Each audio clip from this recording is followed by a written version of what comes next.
Praise the living Jesus. God bless you, beloved.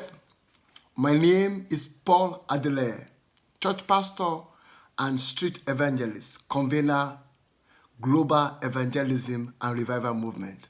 I want to give you just about five steps, 5 simple spiritual ways of overcoming what is going on around the world, the coronavirus, COVID-19. These are steps that the Holy Spirit led me, spoke into my heart about. I was inspired this morning. So I'm going to give you, because I want to make it so short, 5 spiritual steps. Now, carry on washing your hands for 20 seconds, following all the government guidelines and advice, science advice from the chief medical officer and the chief scientist, scientists, just follow all these guidelines.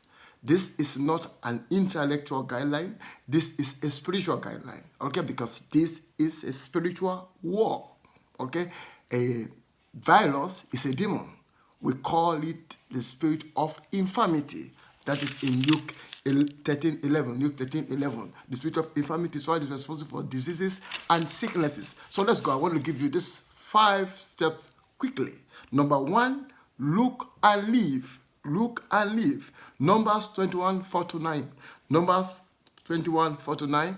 John 3:14-16. John 3:14-16. The Bible reported that the children of Israel, they were discouraged, so they started complaining They started, I'll just read what the Bible says. It said, and the people spoke against God and against Moses.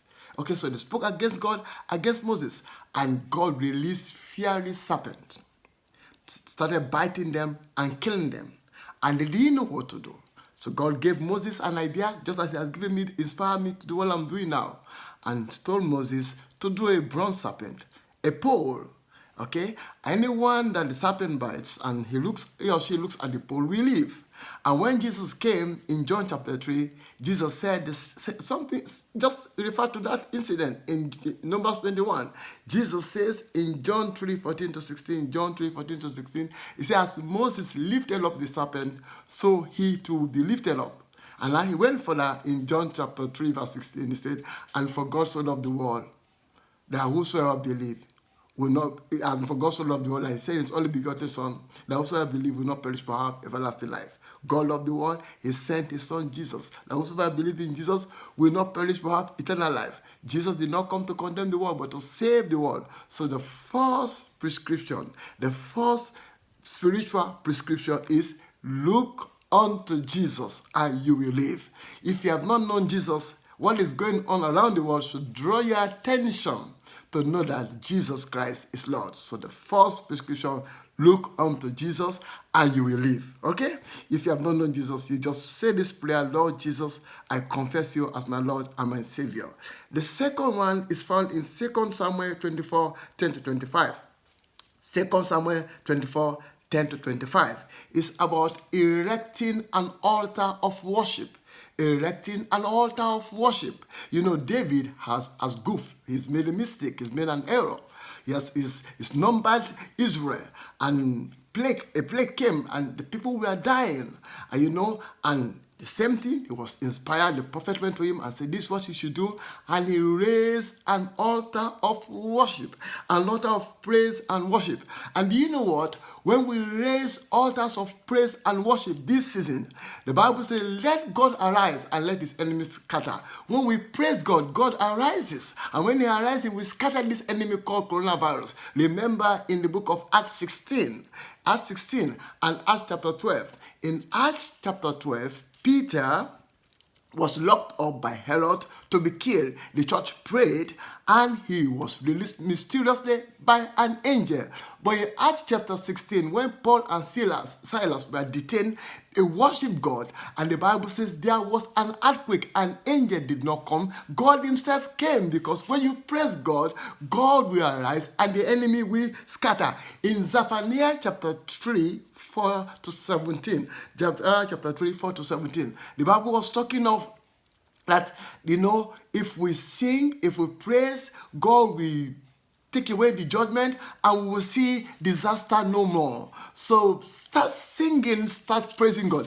And I will guide you. When you are praising God at a time like this, praise Him as the God of mercy and compassion.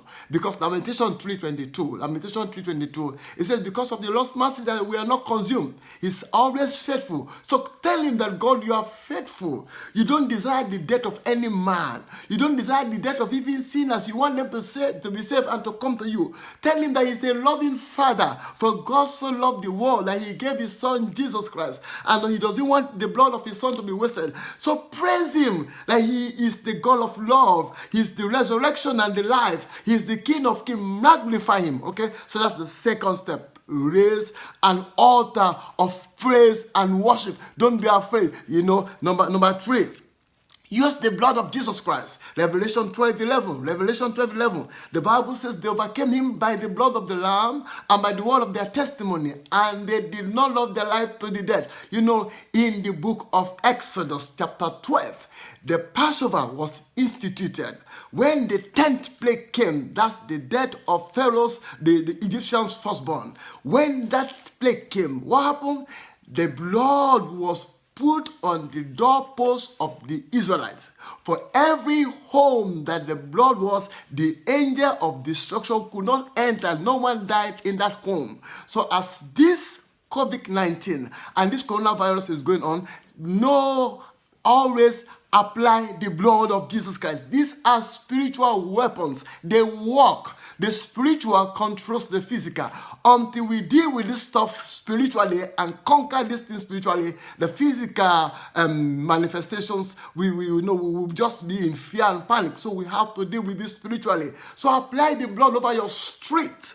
Apply the blood over your family. Apply the blood over our nurses, over our doctors, over our carers. Apply the blood over our police, over our prime minister. Apply the blood. Let's keep applying the blood over our city. You will say, I raise the blood-soaked banner of Jesus over my community. I raise the blood-soaked banner of Jesus over my city. So apply the blood like the Israelites took the blood and put the blood on their doorpost. You to apply the blood, okay? Remember also to take Holy Communion regularly. Holy Communion regularly, because the Holy Communion fortifies the body of Christ, and the blood of Jesus Christ fortifies us, okay? So that's step number 3. Step number 4, use your word. Use the word of God. The Bible says the word of God is a hammer that break the rock into pieces. The Bible says the word of God is a two-edged sword that pierces the heart. The Bible says the word is a sword. It's called the sword of the Spirit. So use the word. Use Psalm 91,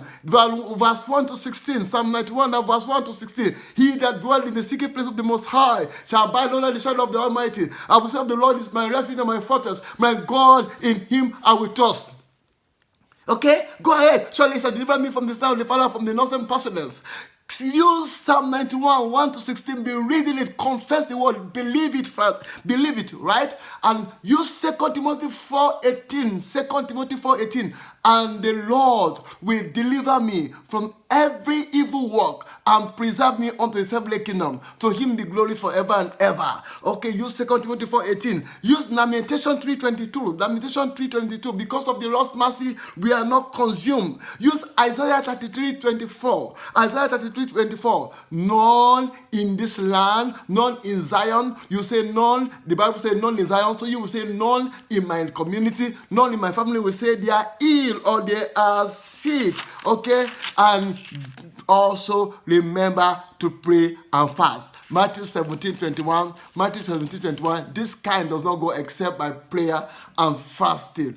Don't be afraid. Remember, not all have faith. And faith is needed these days, okay? Not all has faith. I'm coming from a Muslim background, and I will say this boldly. I found that most of the people, some of the people we look up to, they are intellectuals. They are not spiritual-minded people. They are intellectuals. An intellectual man cannot help you this time.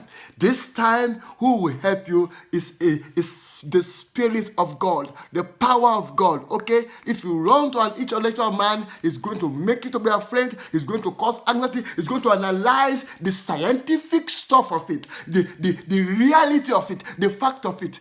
God does not deal with fact. God deals with truth. Okay? The fact is correct. Don't dispute it. That's the fact. But there is a God of truth. So God bless you. Remember, these are spiritual weapons. They are not physical weapons. They are not carnal weapons. Remember to wash your hands 20 seconds. Remember to follow all the government guidelines. But remember that there's a God of all flesh that can help us in this battle. Don't be afraid. God bless you. This is your brother, Paul Adelaide, the street witness. God bless you. God bless you.